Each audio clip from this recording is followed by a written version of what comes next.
नमस्कार दोस्तों, स्वागत है आपका अपने YouTube channel target with MS में। आज हम बात करेंगे कि हिंदी में कौन कौन से ऐसे संभावित प्रश्न हैं जिनको डिलीट होने की या जिनके उत्तर चेंज होने की संभावना है और जिसकी वजह से रिवाइज रिजल्ट में फ़र्क पड़ सकता है। कि कौन कौन से ऐसे प्रश्न हैं जिनकी वजह से विद्यार्थियों को फ़ायदा हो सकता है, उन पर बात करेंगे। देखो, आज थोड़ा सा समय नहीं मिल पाया, इस वजह से बोर्ड पर थोड़ा सा वीडियो नहीं बना पाया। काफ़ी विद्यार्थी कमेंट आ रहे थे कि सर हिंदी का बताओ। मैंने साइंस के संभावित प्रश्न बताए, कल एसएसटी के बताए थे, तो विद्यार्थियों के बार बार कमेंट आ रहे थे कि सर हिंदी के भी बताओ। हिंदी की कौन कौन से प्रश्न ऐसे हैं जो आपकी नज़र में डिलीट हो सकते हैं या चेंज हो सकते हैं, जिसकी वजह से रिवाइज रिजल्ट में फ़र्क आ सकता है। तो देखो, हिंदी में प्रश्न है एक दो जो चेंज होने की संभावना है, उनकी हम बात करेंगे। पहले हम बात करेंगे कौन कौन से प्रश्न चेंज किए गए या कौन कौन से प्रश्न के उत्तर डिलीट किए गए और क्यों डिलीट किए गए और क्यों चेंज किए गए। उत्तर चेंज किया गया तो क्यों चेंज किया गया, इन पर चर्चा करेंगे। साथ में वापस चेंज किए जा सकते हैं या डिलीट किए जा सकते हैं, या कोई कौन सा प्रश्न ऐसा है जिस पर पिछली कमेटी ने ध्यान नहीं दिया, लेकिन अगर रिव्यू कमेटी बैठती है और पूरे प्रश्नों को ध्यान से देखती है तो क्या इन प्रश्नों के उत्तर भी चेंज हो सकते हैं, तो इन पर चर्चा करेंगे। तो आज वीडियो यहीं पर बना रहा हूँ वीडियो रिकॉर्डर के माध्यम से, तो आप समझने की कोशिश करना। हो सकता है उतना वहाँ जितना यहाँ आपको एक फेस टू फेस समझा पाऊँ उतना नहीं समझा पाऊँ, लेकिन देखना। पहला प्रश्न है, निम्नलिखित में से शुद्ध वाक्य का चयन कीजिए। देखो, शुद्ध वाक्य का चयन करना है। इसमें 4 ऑप्शन थे। पहले इसका उत्तर माना गया था डी। क्या माना गया था? जो पहली प्रीमिलियर आंसर की आई गई थी, पहली प्राथमिक जो आंसर की आई थी, उसमें इसका उत्तर माना गया था काशी सदाशिव भारतीय संस्कृति का केंद्र है। लेकिन फिर इसको हटा के सी मान लिया गया, क्योंकि विद्यार्थी ने ऑब्जेक्शन लगाए थे इस वजह से, क्योंकि काशी शब्द है वो स्त्रीलिंग शब्द है। क्या है? काशी है वो स्त्रीलिंग शब्द है, शुरू से स्त्रीलिंग शब्द रहा है, इसलिए काशी सदाशिव भारतीय संस्कृति का केंद्र रहा है नहीं रही है। कुछ विद्यार्थियों ने ऑब्जेक्शन लगाए थे, प्रूफ भी दिए थे, इस कारण इस प्रश्न का उत्तर चेंज करके एक गाय, 2 घोड़े और 1 बकरी मैदान में चर रही है। अब देखो, इसमें थोड़ा सा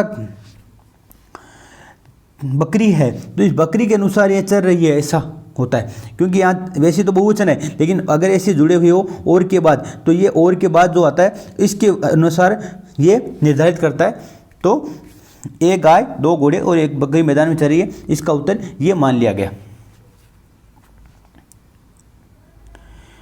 अब आगे बात करें तो इस प्रश्न का उत्तर में अब क्या चेंज होने की संभावना है। तो देखो, इसका उत्तर मेरे हिसाब से जो मेरा व्यू बता रहा हूँ आपको, मैंने पहले भी बताया अब भी बता रहा हूँ, मैं कोई रिव्यू बोर्ड कमेटी का मेंबर नहीं हूँ, तो ये मत मान के चले कि मैं जो बता रहा हूँ वही सही है, जो कमेटी निर्णय लेगी वही आंसर होगा। लेकिन मैं अपना व्यू दे रहा हूँ कि इसका उत्तर क्या मान सकते हैं या क्या चेंज कर सकते हैं, क्या मेरा अनुमान क्या है, मेरा व्यू क्या है।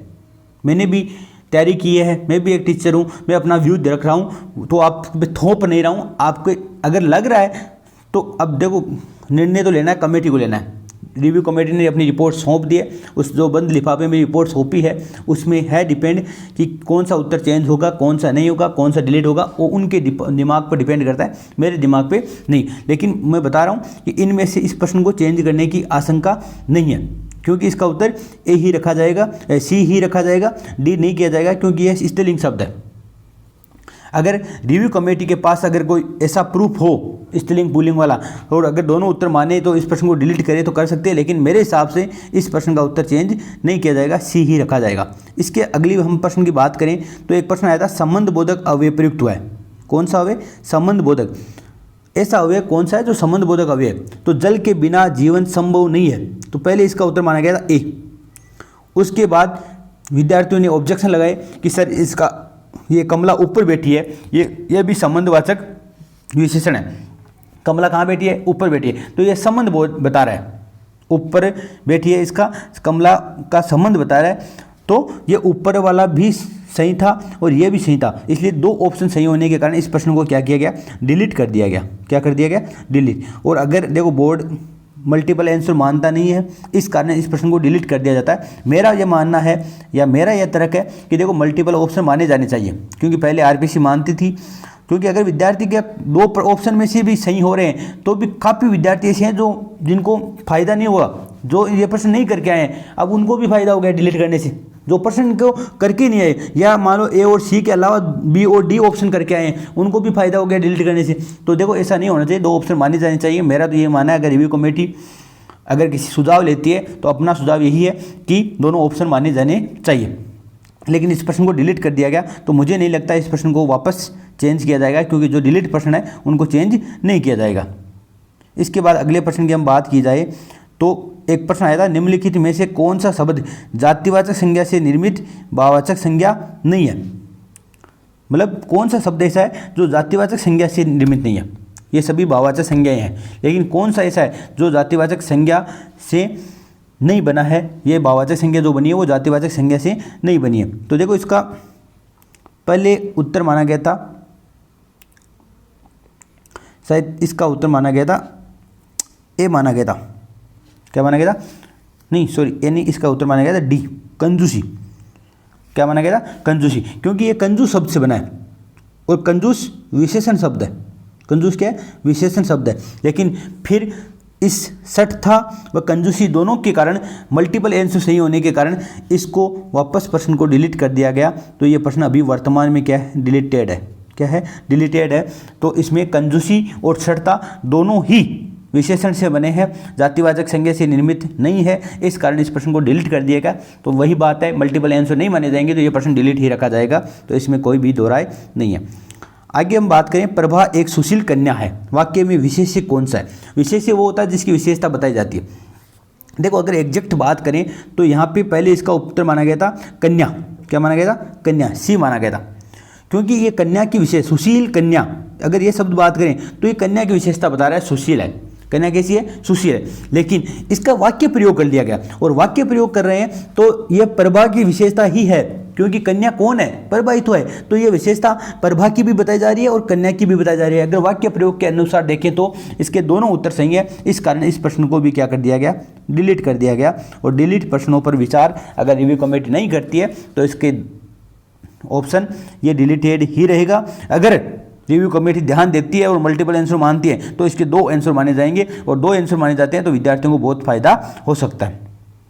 इसके बाद हम बात करें इस प्रश्न की, कार्ड पर लिखे शब्दों का चित्रों के साथ मिलान करने का कार्य किस विधि में किया जाता है। तो देखो 2 विधियां चलती है, एक साक्षरी विधि है, एक मोंटेसरी विधि है। तो देखो पहले इसका उत्तर ए माना गया था, लेकिन बाद में इसका उत्तर क्या मान लिया गया, बी मान लिया गया, मोंटेसरी विधि। देखो छोटे बच्चों के लिए जो ये मिलान करने वाली विधि है वो मोंटेसरी विधि है, जिसमें कार्ड पे कुछ लिखे होते हैं, उनके चिपकाना होता है या हाथ पे अंगुली फिरानी होती है। इस प्रकार की जो विधियाँ हैं बच्चों के लिए, ये मोंटेसरी विधि है। और एक होती है साक्षरी विधि। देखो इसके उत्तर देखो, अगर साक्षरी विधि और मोंटेसरी विधि में कोई बहुत ज़्यादा डिफरेंस नहीं है, क्योंकि दोनों मोंटेसरी के द्वारा दी गई है, तो ये मिक्सिंग विधियां हैं। इस कारण इसका उत्तर पहले साक्षरी विधि बना, फिर मोंटेसरी विधि बना। अभी इसका उत्तर मोंटेसरी विधि है, इसको गलत मान लिया गया, मोंटेसरी विधि को सही मान लिया गया। अगर देखो अपने पास तो क्या है, इतना जो विद्यार्थियों का सोर्स था वो उनकी वजह से ये प्रश्न चेंज कर दिया गया। लेकिन अगर रिव्यू कमेटी के पास अगर कोई बढ़िया सोर्स होता है और इसमें अगर इनको एग्जैक्ट उत्तर नहीं मिल पाता या दोनों में कुछ ना कुछ समानता मिलती है, तो इस प्रश्न को क्या किया जा सकता है, डिलीट किया जा सकता है। 2 ऑप्शन के कारण इस प्रश्न को डिलीट किया जा सकता है, क्योंकि साक्षरी विधि ही सेम तो नहीं है, लेकिन कुछ इनमें समानताएं हैं। मोंटेसरी विधि और साक्षरी विधि में कुछ समानताएं हैं, इस कारण इस प्रश्न को क्या है, डिलीट किया जा सकता है। इसका मोंटेसरी माना गया, लेकिन इसको डिलीट किया जा सकता है मेरे अनुसार, क्योंकि अगर रिव्यू कमेटी कोई ठोस सबूत इसका रखती है तो इसको डिलीट किया जा सकता है। इसके बाद ये प्रश्न जो है ये आपके चेंज होने लायक प्रश्न है। देखो इस प्रश्न में पहले माना गया था कि निदानात्मक परीक्षाएं ली जाती है, निदानात्मक परीक्षाएं ली जाती है। पहले इसका उत्तर माना गया ए, बाद में इसका उत्तर मान लिया गया बी। इसको काट के इस प्रतिभाशाली छात्रों का पता लगाने के लिए निदानात्मक परीक्षाएं नहीं ली जाती वैसे तो, क्योंकि उपलब्धि परीक्षण लिए जाते हैं, उनमें प्रतिभाशाली विद्यार्थियों का पता लग जाता है। निदानात्मक परीक्षाओं का मतलब होता है छात्रों की कमजोरी का पता लगाना। तो इसका ये उत्तर एग्जैक्ट सही है और ये मान लिया गया और यही रहेगा, इसमें कोई चेंज नहीं किया जाएगा। इसके अगला जो प्रश्न है वो चेंज होने की संभावना है, इसमें कोई भी चेंज नहीं किया जाएगा। तो ये छात्रों की कमजोरी का पता लगाने के लिए ही निदानात्मक परीक्षाएं ली जाती है। तो आप निश्चिंत रहिए, इस प्रश्न में किसी भी प्रकार का उत्तर चेंज नहीं किया जाएगा। अगर किसी विद्यार्थी ने ये भी किया है तो इसमें मुझे नहीं लग रहा कि इस प्रश्न को चेंज किया जाएगा।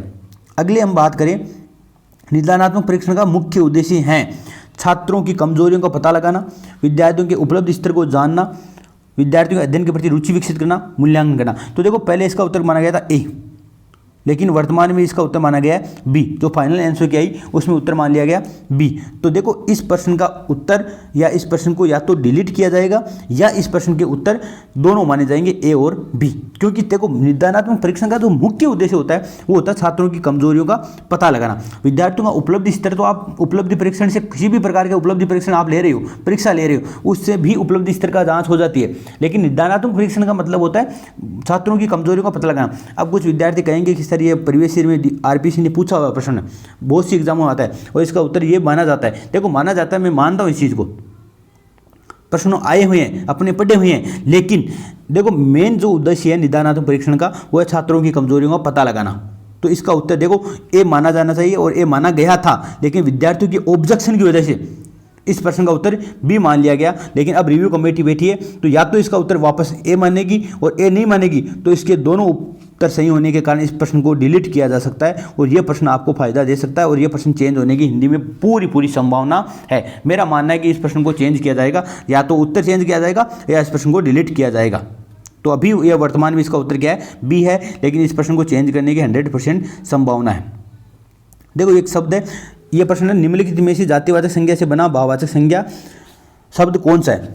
भाववाचक संज्ञा शब्द कौन सा है? देखो इस प्रश्न को ना तो चेंज किया गया, विद्यार्थियों ने ऑब्जेक्शन भी लगाए थे, लेकिन न तो इसको चेंज किया न इस प्रश्न को डिलीट किया, दोनों में शामिल नहीं है। लेकिन अब अगर रिव्यू कमेटी पूरे पेपर की, देखो जो कोर्ट में जो ऑब्जेक्शन, पिछली रिव्यू कमेटी जो बैठी थी, जो एक्सपर्ट कमेटी बैठी थी, उन्होंने तो इस प्रश्न में ध्यान नहीं दिया, लेकिन अब जो रिव्यू कमेटी बैठ रही है अगर पूरे 150 प्रश्नों का रिव्यू करती है तो इस प्रश्न को चेंज करने की या डिलीट करने की 100% या 100% तो नहीं कह सकता, 99% संभावना है। क्योंकि देखो इसमें माना गया ए, क्या माना गया ए।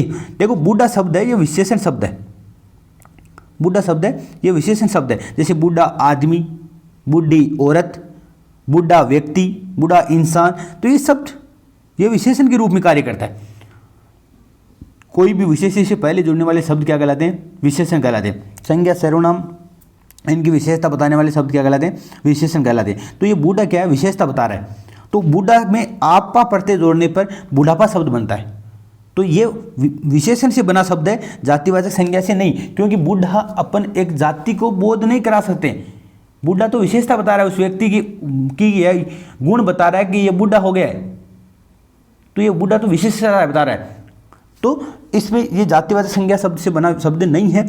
दूसरी बात, इनमें बाकी शब्द में भी आप बात करें तो बाकी शब्दों में भी अगर बात करें तो सजावट है, मिठास है, मिठास मीठा शब्द से बना है और मीठा भी विशेषण है। सजावट में सजाना शब्द क्रिया है, क्रिया से बना है। ममता में मम जो है सर्वनाम शब्द है, उसकी वजह से ममता बनी है। तो देखो ये बूढ़ा शब्द है, ये विशेषण से बना है। तो इस प्रश्न का उत्तर देखो, या तो इस प्रश्न का उत्तर, क्योंकि प्रश्न का चारों ऑप्शन ही गलत है, इस कारण इस प्रश्न को क्या किया जाएगा? डिलीट किया जाएगा। अगर रिव्यू कमेटी पूरे प्रश्नों पर ध्यान देती है तो इस प्रश्न को क्या किया जाएगा? डिलीट किया जाएगा। ये मेरा व्यू है। अब रिव्यू कमेटी क्या निर्णय लेती है वो तो बाद की बात है, लेकिन मेरा व्यू ये है कि इस प्रश्न को डिलीट किया जाएगा, क्योंकि इसका उत्तर ए सही नहीं है। तो ये प्रश्न थे जो चेंज किए जा सकते हैं या जिनके उत्तर चेंज किए जा सकते हैं। या तो एक तो देखो ये प्रश्न है जो चेंज होने की या डिलीट होने की संभावना है। दूसरा एक ये प्रश्न है जो 99% इसका उत्तर ये दोनों माने जाएंगे, तो या तो डिलीट होगा नहीं इसका उत्तर ए कर दिया जाएगा। ये प्रश्न नहीं होगा चेंज, इसमें थोड़ा सा संभावना नज़र आ रही है 50-50%। उसके बाद यहाँ पे यह प्रश्न डिलीटेड ही रहेगा, ये भी डिलीटेड है, ये भी डिलीटेड है और ये डिलीट नहीं होगा। ये प्रश्न इसका उत्तर ये मान गया, ये गया। तो ये 2-3 प्रश्न है जो चेंज होने की संभावना है। तो आपको समझ आ गया होगा। वापस बता देता हूँ, ये जो वीडियो है ये आपको बस संभावित प्रश्न बता रहा हूँ। बाकी मेरा मकसद वो नहीं है कि आपको, देखो जो विद्यार्थी लगे हुए हैं सर्विस में उन्हें घबराने की बिल्कुल आवश्यकता नहीं है। अगर कोई मान लो 0.5 या 0.33 से भी लगा है, कट ऑफ से 0.33 भी ऊपर है, उसको भी चिंता करने की आवश्यकता नहीं है, क्योंकि ये मैं आपको 99% श्योर कह रहा हूँ। क्यों कि आपको सर्विस से बाहर नहीं किया जाएगा, किसी भी हालत में बाहर नहीं किया जाएगा। हाँ, जिन विद्यार्थियों को फ़ायदा हो रहा है उनको फ़ायदा होने चाहिए। मैं मानता हूँ कि जो विद्यार्थी जिनके माँ बाप इस दुख को सहन कर रहे हैं, जिनका विद्यार्थियों का चयन नहीं हुआ, वापस वो 8x8 के एक कमरे में बैठे हैं, तैयारी कर रहे हैं, उन विद्यार्थियों के अगर किसी को पॉइंट से रहा है कोई विद्यार्थी और कुछ बोर्ड की खामी की वजह से रहा है, तो उस विद्यार्थी को वेतन सहित ज्वाइनिंग देनी चाहिए। और अगर वेतन सहित नहीं दे पाओ तो भी आपको ज्वाइनिंग उन विद्यार्थियों को देनी चाहिए, मैं ये मानता हूँ। बाकी जो विद्यार्थी लगे हुए हैं उनको कोई नुकसान नहीं होगा, तो आप निश्चिंत रहिए। आज के लिए इतना ही, धन्यवाद, जय हिंद, जय